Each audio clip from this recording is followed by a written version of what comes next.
Artemis II crew expected to be back on Earth tonight. Orion's thrusters firing for a second trajectory correction burn last night to make sure it's on track. The splashdown is expected to occur around 8 p.m. tonight right off the coast of San Diego. But it will be one of the most risky aspects of the mission. About 20 minutes before splashdown, the capsule will hit our upper atmosphere at roughly 24,000 miles per hour. Temperatures will reach about 5,000 degrees, and that's where the heat shield comes in. High confidence in the system and the heat shield and the parachutes and the recovery systems we put together. On a previous unmanned test flight of Artemis I in 2022, pieces of the heat shield flew off. Now, engineers said the crew would have survived, but the results were worrisome. NASA, though, did decide to keep the same heat shield but modify the trajectory of the return. And to talk more about Artemis II right now, Franklin Institute's chief astronomer, Derek Pitts, who's been so kind to join us the last couple of weeks here. And good to see you again, Derek. So what are crew members doing on board right now to prepare for re-entry? About 12 hours away here, which means by some people's standards, they probably haven't even started packing yet. Well, they actually have started packing. They started doing the packing yesterday and a little bit the day before lightly. And what they've been doing is cleaning up the cabin, putting everything away and getting it all secured for the reentry ride. And the next thing they'll do, of course, is they'll put their reentry suits on and get strapped into their chairs, which they had to erect in the space that they take in town for most of the trip. They'll get those chairs put together and they'll be ready for the ride home. So we talk about this being obviously a very complex aspect of this trip, reentry, 24,000 miles per hour, temperatures reaching over 5,000 degrees, the heat shield coming into question, all that. So, I guess not that any aspect of this trip has been easy or elementary, but what is this like for the astronauts?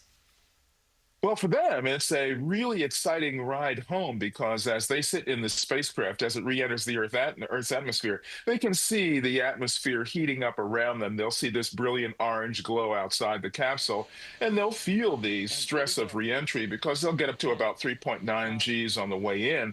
So they'll feel some of the press as they come in. But for them, it's a relatively short ride home because the party really gets started for them at around 7:30 when they get rid of the service module. And then 20 minutes later, they're coming into the Earth's atmosphere. And then 15 minutes later, they're on the ocean. So if everything goes well, they're right on target, right on angle coming through the atmosphere. We'll have 6 minutes of radio blackout during that time, but they'll be down on the surface in about half an hour. So a little bit after 8 o'clock local time here, 5 o'clock local time on the West Coast, the parachutes deploy, they splash down off the coast of San Diego. So what's that process like? How long are they in the water before they're scooped up? How long before you can kind of get them out and we can, see them and or hear from them? The disembarking process from the capsule actually takes a while. The first thing that has to happen is they have to safe the environment around the spacecraft. They have to make sure that all the volatile gases and all those fuels and things like that have dispersed before the rescuers can actually get close. And then once they do that, it takes a while to open the capsule itself because of the way it's all closed up and hermetically sealed. So that takes a bit of time. Then they'll get the astronauts out, they'll bring them out onto the floating sort of porch, as they call it, the front porch. They'll do some medical checkouts there. Then they'll bring the helicopters in, and then 2 by 2, they'll fly them back to the USS Mertha, and then they'll head back by helicopter from there back to San Diego. They'll hang out there for a little bit, and then jump on a plane back to Houston. This mission has been historic for so many reasons. What's been the standout moment for you? I thought it would be all of the science, the rich science about this, and that really was spectacular, the way the astronauts reported on what they saw looking down on the surface. But I have to say that I think one of the really big highlights is seeing how this crew worked so well together, not only to operate this new spacecraft and give us data about how it will behave on future missions, but also just their camaraderie. It helped all of us here on Earth to enjoy the experience with them that much more because of how open, friendly, and warm they were. You know what? It's funny you should say that because I was going to, I guess, highlight the fact that it doesn't feel like you've had, I'm talking about the public, as good a relationship with astronauts ever because you've been able to see them every step of the way. They have been so personable and so media friendly in everything that they've done. You've really gotten a chance to get to know them, and you're kind of right there along with them. Not that you're not rooting for astronauts normally, but with this crew, you're like, wow, this is incredible.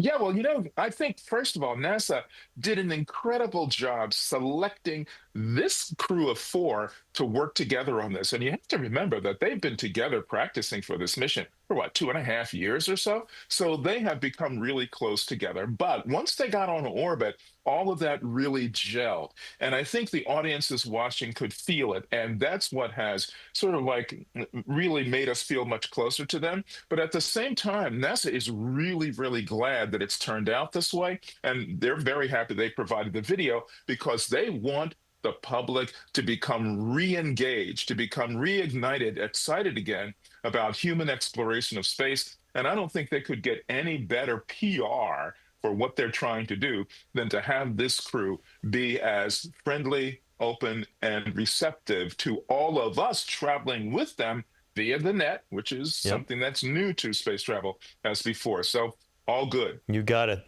3 Americans, 1 Canadian, mission accomplished. Derek, good to see you. Thank you again.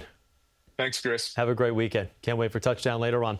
Remember, Artemis II returns to Earth tonight, 7:30, streaming right here on CBS News New York. Expected to touch down just off the coast of San Diego a little after 8 o'clock tonight, but our coverage begins at 7:30.